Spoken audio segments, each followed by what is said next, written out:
ইদানিং তুমি কি করছো? আঙ্কেল, আমি বিএসসি শেষ, আপাতত তেমন কিছু ভাবছি। চাকরি বাকরি করার ইচ্ছে নেই আমার। একটা আইটি ফার্মগুলোর স্বপ্ন আছে, কিন্তু সেটা নিয়েও তারা বলেন। ও আচ্ছা, আজ তোমাকে যে জন্য এখানে ডেকেছি সেটা শুন। তোমার আর অল্পার সম্পর্কের বিষয়ে ওর মা আমাকে সবই বলেছে। বাবা হিসেবে মেয়ের ভবিষ্যৎ বাবা তো স্বাভাবিক আমার, তাই না? তোমাকে যে কথা বলতে চাই সেটা হলো, আগামী 6 মাসের মধ্যে তুমি নিজেকে একটা অবস্থানে নিয়ে দাঁড়। বাপ হিসাবে তো আমি আমার মেয়েকে ধোয়াশার মধ্যে ফেলে দিতে পারি না। যে আগে উঠে যেতে হবে বলছি। হ্যাঁ।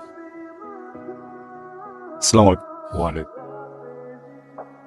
হাই, কি ব্যাপার? তুমি রাগ করে আছো আমার সাথে? এত সময় লাগলো কেন আসতে? দেখো, আমি আমার অল্পের সাথে দেখা করতে আসবো। কাঠালি চাপা ছাড়া হ্যাঁ এটা হয়? দেখো, দোষ কিন্তু আমার না, দোষ হচ্ছে কাঠালি চাপা। আমার ফুলের দোষ দিতে হবে না। কেন করিয়ে দিই? Thank you. খাবে?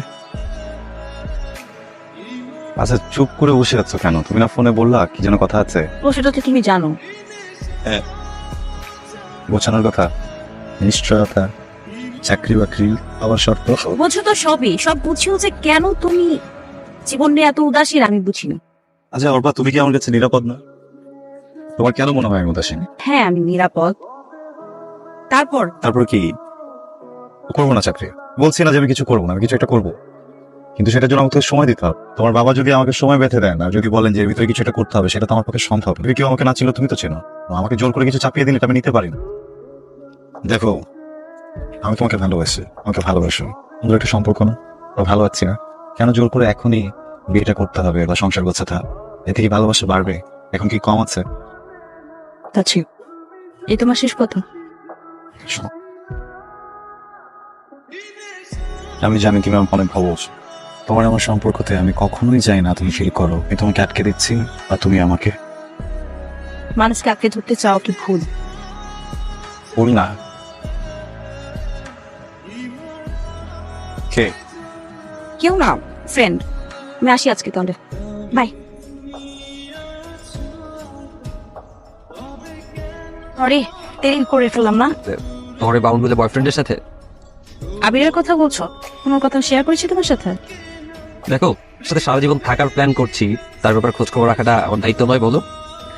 দেখো আশফাক, এইসব স্বপ্ন দেখা বন্ধ করো প্লিজ। আমি এখানে আসি শুধুমাত্র বাবার জন্য, বাবা বলেছে তাই। আবির নিয়ে যদি তুমি আর কোনো কথা বলো না, আমার ভালো লাগছে না। তুমি রেগে যাচ্ছ কেন?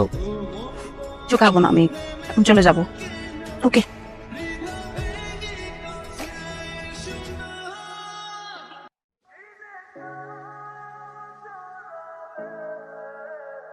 আবির, তুমি এখানে? আমরা একটা কাজে যাচ্ছিলাম না, তোমার কিভাবে দেখবো ভাবে নাই। ও আশফাক আমার বাবার বন্ধু ছেলে। কথা বলে। হ্যালো। অল্প কোথায়? কালকে একটু দেখা করতে পারবা? ওর কিছু কথা ছিল। আর আমি তো টিনেজার না, তাই না যে প্রতিদিন দেখা করতে হবে? তবে কথা বলছো কেন?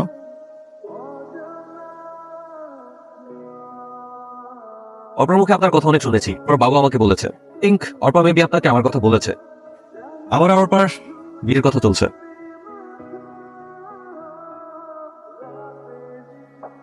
জি ভাইয়া, আবির কোথায়? আমি তো ঘুমাচ্ছি। আবিরকে একটু ঘুম থেকে উঠিয়ে ফোনটা দিবেন প্লিজ, অনেক অনেক ইমার্জেন্সি, একটু কথা বলতে হবে। হ্যাঁ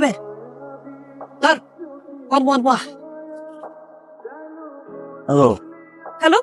হ্যাঁ আবির, আবির প্লিজ তুমি আজকে আমার সাথে দেখা করো এক্ষুনি, আমি বেরোচ্ছি। আচ্ছা। ওকে ওকে বাই। দীর্ঘশ্বাস ফেললে যে?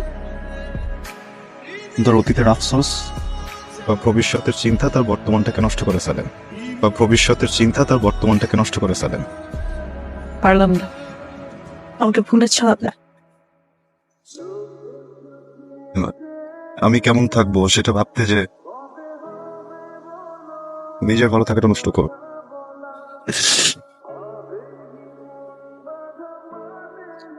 আমাকে মাফ করে দিই।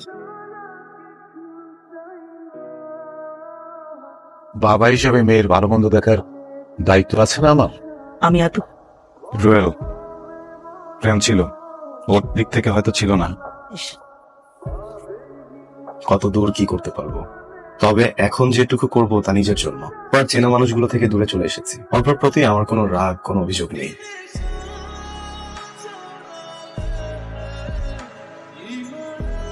প্লিজ আমাকে একা থাকতে দাও।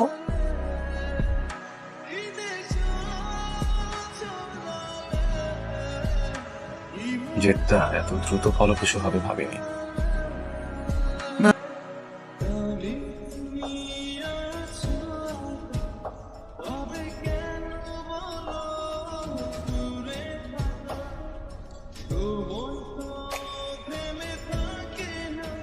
আমি সেদিন ভুল ছিলাম।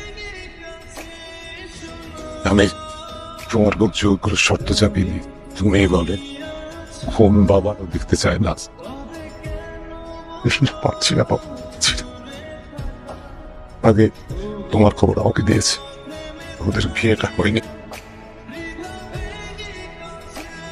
অর্পা, তোর শহরে মেঘলা তোমাকে এখানে কেউ থাকতে লেগেছিল তুমি? আমার জন ভালোবেসে কোথাও না। ভিজবে তোমার এই যে দেখো, আমার কাঠালি চাপা আমার বুকে। ছোঁয়া স্মরণ